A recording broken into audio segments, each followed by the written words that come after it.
been traded to the Indiana Pacers this afternoon. I hate being right. I know you guys know that when I talked seriously about the trade stuff this morning, I felt like something was going to happen. Well, it fucking did. And in some ways, I'm not really that happy with this deal, but we got to do this. This is the take. The positive Raptor Freak take is this: Masai and Bobby had to make a deal. They had to.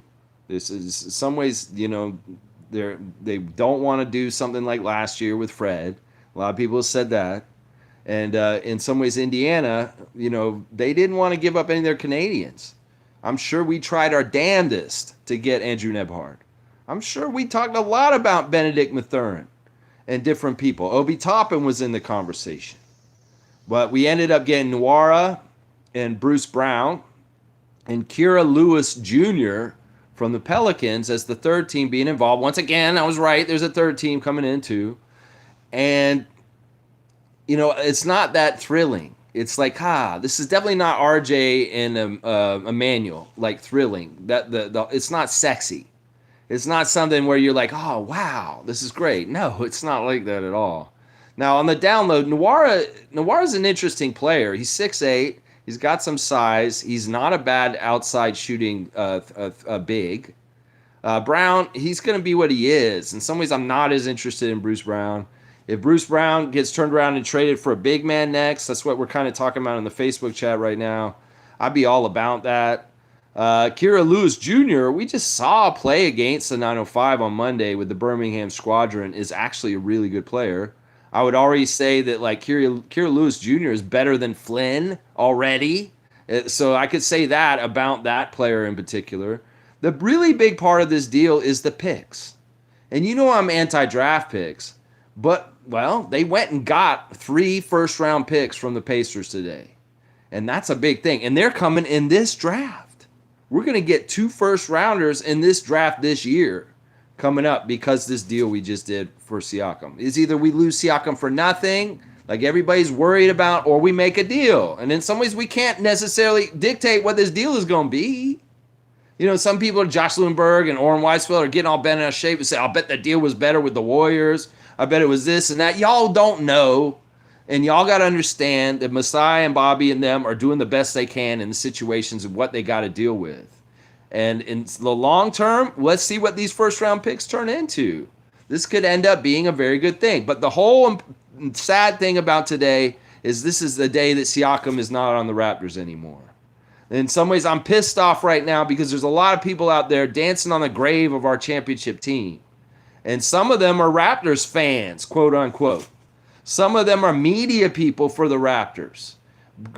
All too quick to put that slam cover with our great team after Kawhi left and put X's all over their faces. It's fucked up. It's disrespectful. Y'all understand the NBA hated the idea that the Raptors had any championship shine around them. And they want to erase the memory of the championship year for the Raptors in 2019. Well, the last guy is gone. Chris Boucher, he didn't really play that year, but he is still a ring bearer from that championship year. John Mamale was on that team also, and along with a lot of the front office, a lot of the staff, they still are ring bearers and still a championship caliber franchise. It's just that, they want to bury us. They want to bury us. They want to take every memory away, and Siakam was that last strand. And you fucks that pushed him out with your toxic shit around our fan base over the last year or so, fuck you, is what I say today. And I'm going to I'm going to go get a Siakam swirl in memory of our dude. I'm sad about this, man. This is not a day of happiness or goodness or anything like that. In some ways, I felt good about the other trade because RJ was coming home. And that made me feel good. But this one doesn't feel good at all. I hate this one. 8 years of Pascal Siakam being a Raptor. In some ways, I dreamed about a lifer, a Raptor lifer. How can we have that for our franchise? No, we can't, obviously.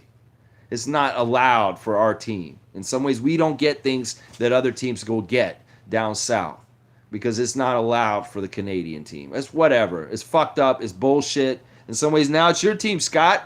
It's your team, Scott. You fully got the keys. You got Emmanuel and RJ there to help you.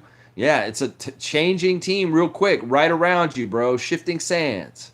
And you need to be ready to be the big dog and be the leader and be that franchise player, Scotty Barnes, because it's your time now, Bo.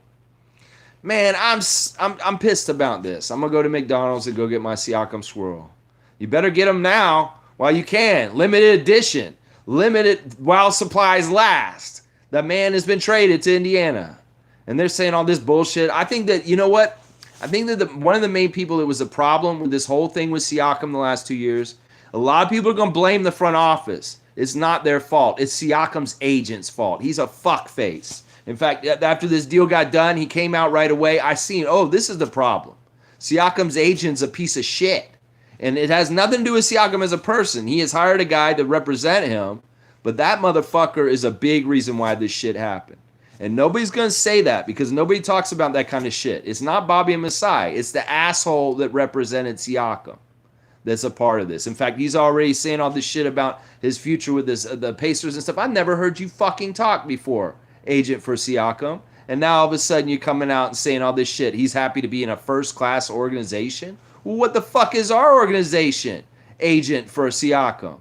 So yeah, y'all want to put blame on somebody for how fucking things went the last couple years between negotiations with our front office and Siakam. You go ahead and talk about his agent.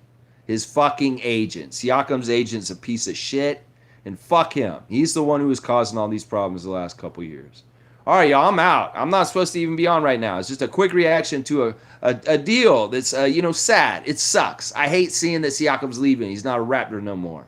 And I know a lot of y'all, with your comments and what you're saying right now, are echoing what I'm saying. I'm not going to read the comments. I don't do comments during these quick reactions. I can't. I appreciate y'all. We'll talk about it more in the morning. Obviously, going to be double, triple, quadruple, quintuple duty tomorrow, reacting to two games, the 9:05 game at 7, the Miami Heat game at 7:30, and then we got to preview a Bulls game, and then we got to talk about this trade also. So there's a lot to cover tomorrow. So expect a very, very intense stream tomorrow morning before the game for the Bulls, the preview tomorrow and the reaction to everything today. All right, y'all. I wish y'all well. Get that Siakam swirl. If you want to celebrate like I am and say goodbye to him, get that while you can. Limited locations in Ontario, limited time only, going fast. Going real, real fast. Remember, main important thing is trust in Masai. Understand that this is just the direction we're going in. The future's going to be bright no matter what. And we're going to make our destiny be winning and championships no matter what. They can only hold us down for so long. We're going to fucking get that shit. All right, Raptors fans, so hang your heads up with pride and don't fucking, I know it's sad. It's going to be an emotional time right now saying goodbye to Siakam. It is what it is. And we go from here. All right, y'all. All the best, y'all. Love y'all. And I'll see y'all tomorrow, 9:30 a.m. Let's go, Raptors.